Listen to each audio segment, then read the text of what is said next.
បាទក៏សួរពុកម៉ែបងប្អូនទាំងអស់គ្នា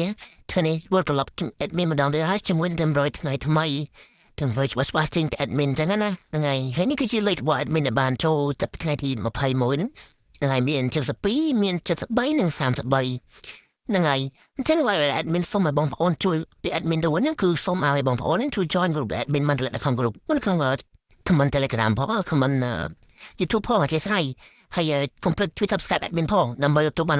100ខែថ្មីលឿនហើយហ្នឹងហើយទៅពេលបានលឿនហើយទៀតហ្នឹងហើយអញ្ចឹងកុំភ្លេចជួយ subscribe admin អ្នកមួយផងណាហ្នឹងហើយ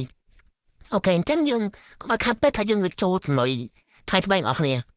តែមុននឹងចូលយើងមកមើលអ្នកលេខដែល admin ឲ្យមានខ្ទង់អូយើងចូលខ្ទង់អូ70ខ្ទង់7ហើយខ្ទង់30ហ្នឹងហើយ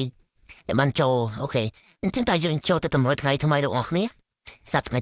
ទី22ចឹងដល់ហត់យូនថ្ងៃទី22ខែ4ឆ្នាំ2021សម្រាប់ពួកអាពួកបែបពួកសេហ្នឹងថ្ងៃអូខេអញ្ចឹងចុះមុននឹងចូលមានសុំម្ដងទៀតសូមឲ្យបងប្អូនជួយចុច subscribe មាននៅឯផងចុច subscribe ហើយកុំភ្លេចចុចដាក់សញ្ញាកណ្ដឹងនិង join channel និង join channel Telegram បែបមិនដាក់ comment មកអូខេអរគុណតោះយើងចាស់ចូលនឹងរយអស់គ្នាអញ្ចឹងហើយនឹងរយស្ទំអស់យើងចាប់មានថ្ងៃនេះយើងមានខ្ទង់9ហើយនឹងខ្ទង់8អញ្ចឹងបងប្អូនទៅអស់ទៅអូដល់តនីសុបហើយនេះចឹងមានស្ទប់អូមានអលហើយបែបថ្ងៃចឹងដល់ពីខ្ទង់មានគ្រីលេខដូចគ្នាណាតែពីខ្ទង់យើងមានលេខ34លេខ89និង12អញ្ចឹងបងប្អូនតកូនទៅមានពណ៌ A ពណ៌ B ពណ៌ C ពណ៌ D ហ្នឹងបងប្អូនតកូនចុះថ្ងៃហើយហែងអស់គ្នាសម្រាប់ពីរលេខហើយសម្រាប់3លេខក៏អាចមានដូចគ្នាដែរ3លេខលេខយើងមាន254ហ្នឹងហើយលេខធំដែលមានបានសឹងទៅសម្រាំងលេខនេះគឺហើយនេះបានលេខធំ